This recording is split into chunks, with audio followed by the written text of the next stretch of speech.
Selamat pagi, salam sejahtera bagi kita semua. Hari ini kita diberikan kesehatan. Materi kita hari ini adalah tentang AC, air conditioner, di mana peran AC ini di kapal sangatlah penting, apalagi di kapal tanker.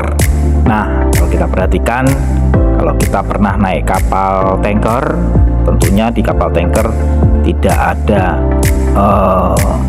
jendela yang terbuka, jadi semua tertutup sehingga rapat, sehingga peran AC itu sangat penting untuk mendinginkan ruangan, bahkan untuk makanan.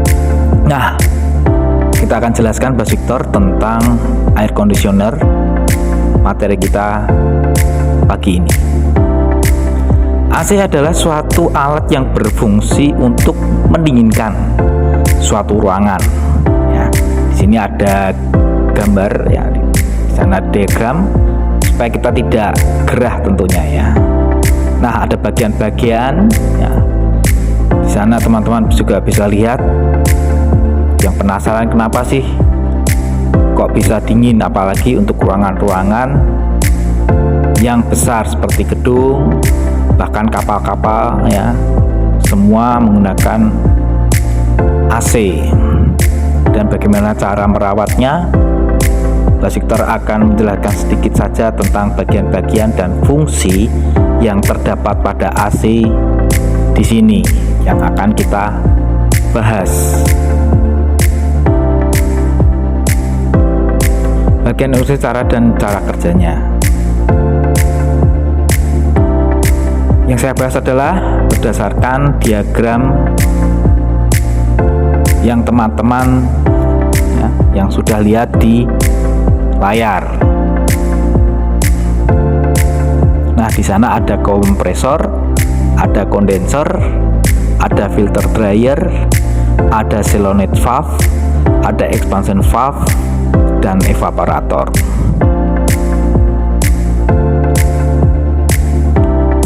Jadi teman-teman, berdasarkan diagramnya ya teman-teman, jadi pada saat kompresor running ya, freon yang sudah masuk akan terkompresi dan terdorong ke kondensor. Nah, pada kondensor tersebut freon akan didinginkan dan dirubah bentuknya dari yang semula berbentuk gas akan berbentuk cair dan mengalami proses penyaringan serta pemisahan dari air yang terkandung di dalamnya. Jadi di filter dryer ini ya, setelah dari kondensor, dari freon yang berbentuk tadi, berbentuk fluida tadi atau cair, mengalami proses penyaringan serta pemisahan dari air yang terkandung di dalamnya, dan setelah itu freon itu mengalami proses pemisahan dari yang terkandung dalamnya, dan mengalami proses penyaringan ya. Setelah penyaringan dia masuk ke dalam expansion valve, mengalir ke expansion valve dan mengalami perubahan tekanan serta mengalami perubahan tekanan di dalam sini dan masuk ke dalam evaporator, sehingga evaporator mengalami perubahan tekanan serta mengalami perubahan suhu yang menjadi sangat dingin hingga dapat mencapai minus 10 derajat Celcius. Jadi dingin tersebut kemudian mengalir memenuhi seluruh ruangan. Nah, jadi evaporator hingga membuat seluruh permukaan ruangan menjadi dingin, dan hawa dingin dimanfaatkan untuk mendinginkan ruangan melalui media blower. Kalau kita lihat di sini, kemudian kompresor akan menghisap kembali ke freon dan evaporator, dan kemudian ditekan kembali dan didorong ke kondensor, dan proses tersebut berulang secara terus-menerus selama AC beroperasi. Oke, jadi sini ya secara sederhana sudah Bas Victor jelaskan. Ya, baiklah, setelah kita tahu proses sirkulasi freon, baik, saya akan jelaskan bagian pertama pada kondensor adalah kompresor. Kompresor berfungsi untuk mensirkulasikan freon yang ada di dalam sistem agar freon tersebut dapat mengalir ke semua bagian seperti kondensor. Teman-teman harus menjaga level oli pada gelas duga. Usahakan pada belt ya, kompresor tetap aman, jadi tidak kendor. Selama beroperasi juga dicek kekencangan fan beltnya. Apabila kompresor terpisah dengan elektromotornya, jadi kondensor berfungsi untuk mendinginkan freon dan mengubah freon tersebut menjadi liquid atau menjadi cair.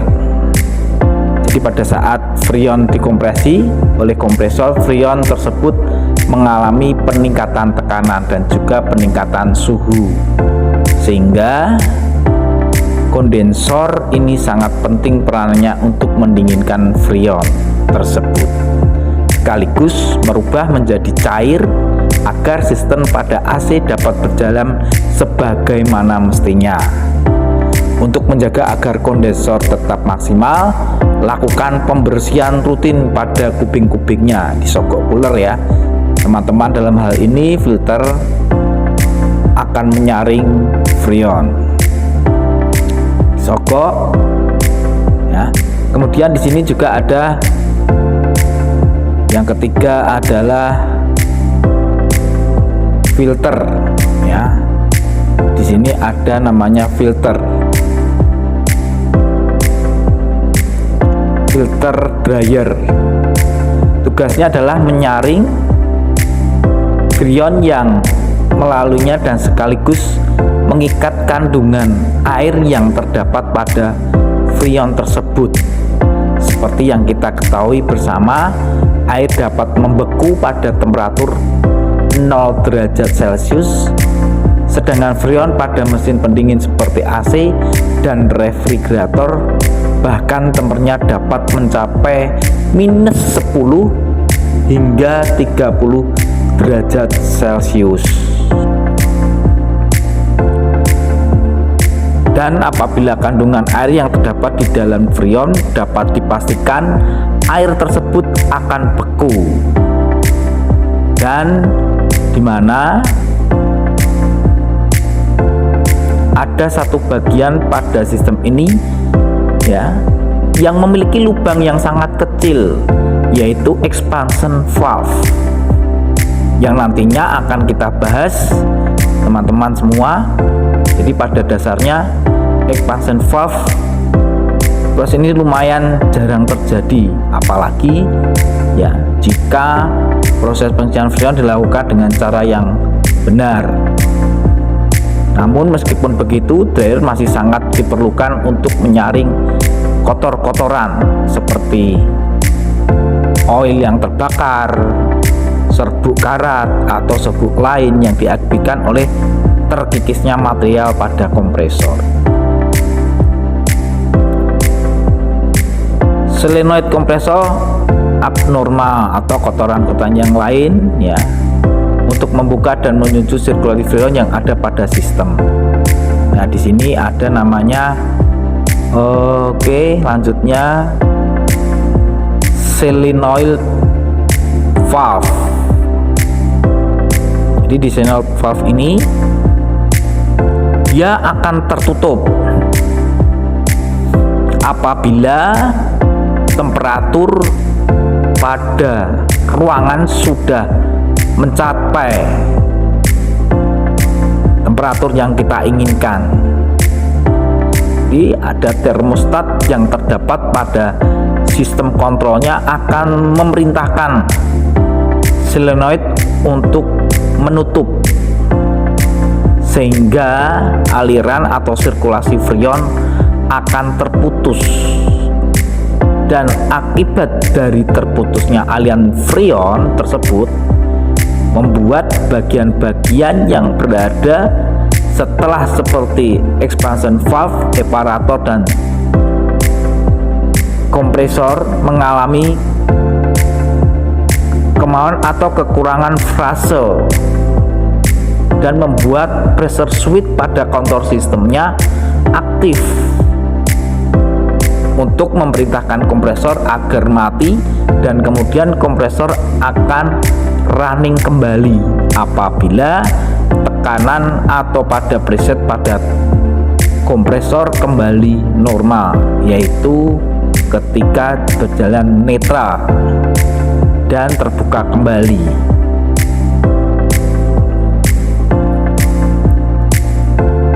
Bagian kelima adalah expansion valve. Expansion valve adalah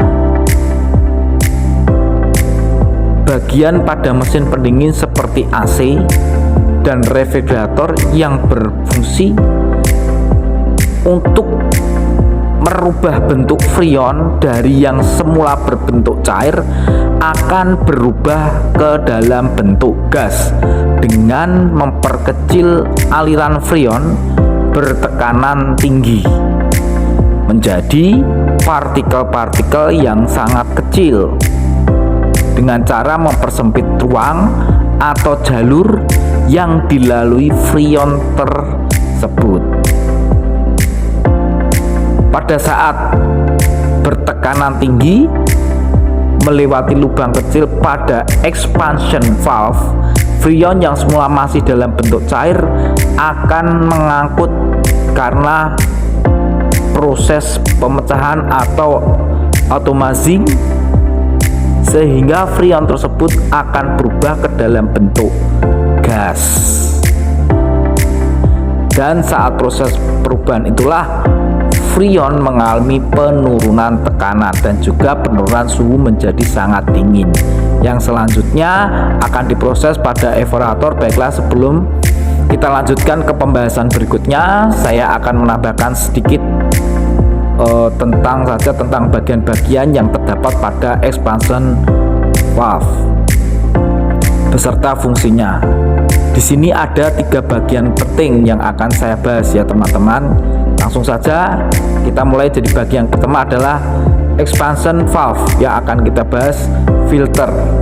Meskipun sudah terinstall filter dryer pada sistem AC filter, internal pada expansion valve masih sangat diperlukan seperti yang jelas sebelumnya, bahwa mulai gelombang yang sangat kecil, filter ini sangat berperan penting untuk menyaring kotoran yang lolos dari filter dryer, di mana potongan tersebut dapat berfungsi untuk merusak dan membuat gagal berfungsi.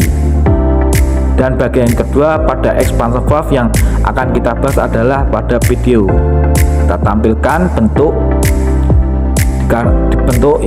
depan film ini ya, dikarenakan model expansion valve yang sama pegang saat ini cukup sulit untuk mengeluarkan oriflame tersebut.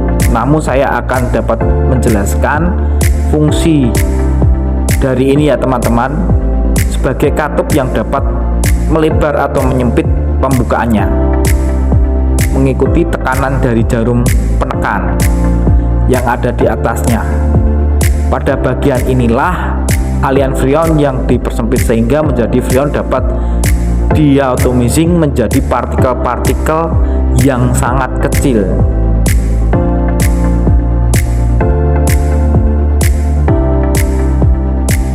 Yang kita akan bahas nanti adalah thermoball.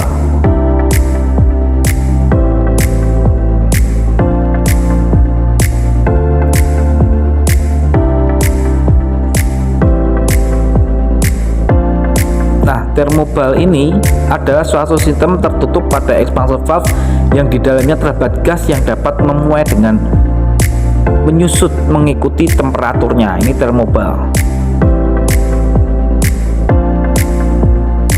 Terdapat gas yang dapat memuai dan menyusut mengikuti temperatur yang diterimanya. Ketika gas di dalam thermoball memuai, maka jarum penekan pada orifice akan terdorong sehingga pembukaan orifice akan membesar. Thermoball akan dipasang pada output dari evaporator yang bertujuan untuk mendeteksi temperatur pada evaporator tersebut, sehingga oriflame pada expansion valve akan menyesuaikan pembukaannya berdasarkan kebutuhan evaporator itu sendiri. Selanjutnya kita langsung saja pembahasan tentang bagian pada sistem AC yang keenam. Yang keenam, bagian yang keenam pada sistem yang akan kita bahas adalah evaporator ya. Evaporator jadi berfungsi sebagai perantara atau media untuk memindahkan hawa dingin pada freon ke ruangan-ruangan yang akan didinginkan. Tentunya teman-teman masih ingat yang simulasi yang ditampilkan pada awal video tadi, dimana setelah evaporator mengalami pendinginan, blower akan memindahkan hawa dingin tersebut ke ruangan-ruangan yang didinginkan bersama di dalam video evaporator yang jaraknya saling berdekatan, yaitu antara 1 sampai dengan 1,5 mm.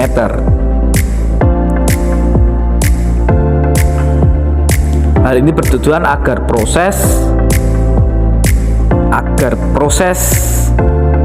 pemindahan dingin dari evaporator dapat dilakukan secara maksimal, karena dengan desain yang sedemikian rupa, semakin banyak kisi-kisi pada evaporator, maka akan semakin dingin angin yang dihasilkan setelah melewati evaporator tersebut. Agar tetap maksimal, kita perlu membersihkan evaporator secara berkala dan menjaga agar kisi-kisi pada evaporator tetap dalam kondisi baik.